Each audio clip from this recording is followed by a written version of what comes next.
The Romans now have established themselves as a significant expansionistic empire in the area that you know as modern-day Italy. They have been able to incorporate many of the city-states around them, defeating enemies consistently, sometimes fully incorporating them into citizenship in Rome and all the protections of Rome and its laws. And in various places, different groups of people were treated differently legally, but in all cases, Rome decided that when they conquered an area, they always had control over the situation there, and including adding soldiers from that area into the Roman military structure. But as Rome expanded outwards, and especially here towards the southern end, and encountered lots of Greek peoples over time, they are now expanding into areas where there are other aggressive empires who are also controlling areas and trade networks. And the Romans are now getting out to the point where they have now included within their empire, or what, not empire yet, but they're included into the republic that's made up of lots of different groups. They are now moving on to a group that is going to be called the Carthaginians. All right? Now the Carthaginians, we encountered them earlier. These are the descendants of the Phoenicians, those people who had given us the basic characters of the English alphabet and who had originally been on the coastline of what you know as modern-day Lebanon, and their major city there was Byblos, right? And now those people had left and done colonization centuries before, and Carthage is the big empire that they now run, and these are the descendants of the Phoenicians. And this group is a large trade empire. It's very powerful in the Mediterranean, and it is having a lot of economic interests around where Rome is aggressively expanding, and it seems sort of inevitable by geography that they are going to come into conflict with each other. And this is going to lead to what's called the First Punic War, and essentially the Punic War between the Romans and Carthage will mostly be based on who is going to control the island of Sicily, which is a very wealthy area with a lot of commerce and a lot of agricultural production as well. So that's going to be the key factor in the creation and the battles that are going to be called the First Punic War. Okay? Here are the simple dates for the First Punic War, and you'll notice that they are very long. This long war is really going to challenge the way Rome operates. For example, Rome has built essentially a republic, an expanding republic, using Roman land-based military forces and military success, and then incorporating people into their new state, their new republic. Carthage is a seaborne empire with very little army at all, and when they do have an army, they usually hire mercenaries of some sort to take care of that. They are a seaborne empire. So we're almost back to that same kind of idea we had earlier with the Spartans and the Athenians in the Peloponnesian War, Sparta being a land-based military power, Athens being a naval-based one, and the warfare that results when those two kinds of states are in struggle with each other. What the Romans are going to need to do is they're going to need to find a way to get control of Sicily, and they're going to need to create a navy, right?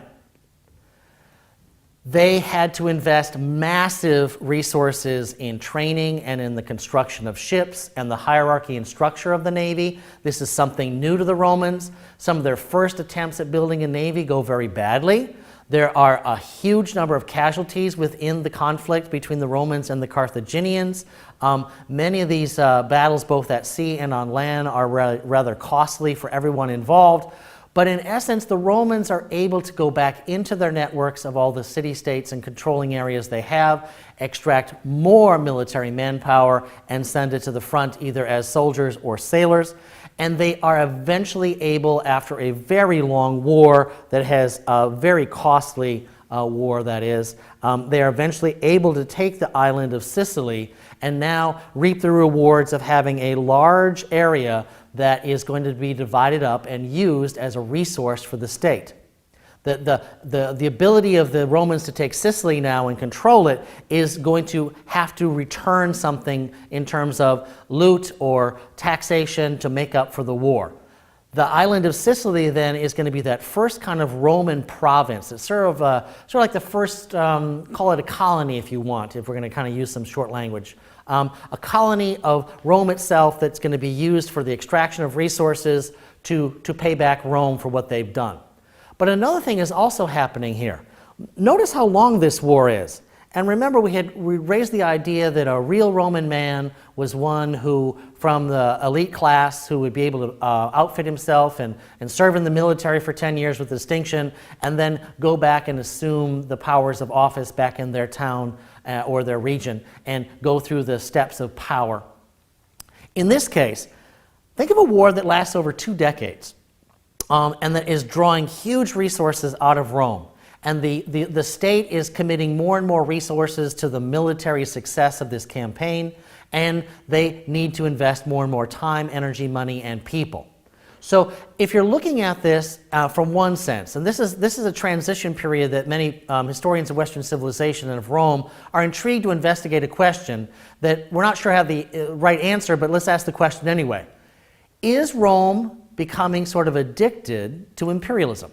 Is it that the up-and-coming classes see the expansion of Rome as an opportunity, yeah, for the glory of the state, yeah, but also loot for me, prestige for me, ability for me and the male members of my family to enter into the military and get higher rank, more responsibility, have access to more power. And of course, when the civilians or areas that are conquered by the outside armies, those civilians then become subject to the new people. They could be enslaved, they could have their resources taken, they could have their land taken. So that for some, we see this idea that warfare could be seen as a way to make a living.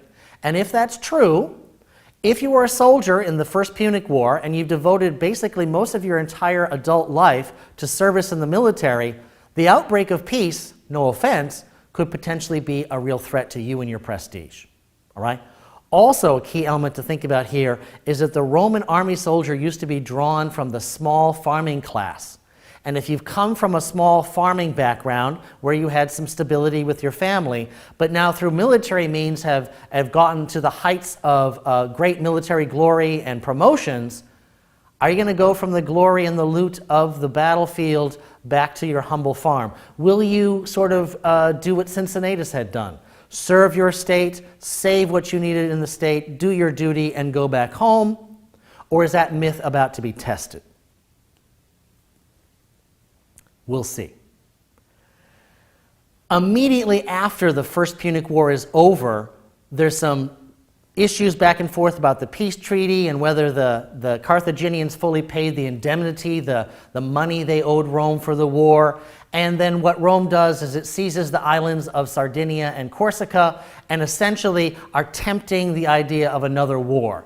And it's interesting to see that because if we go back to what was just said on the previous slide, there was this temptation to take a look at war as an opportunity, not for the state necessarily, but for the individual to empower themselves and, of course, create a better legacy for them and their family, as well as more inheritance and loot.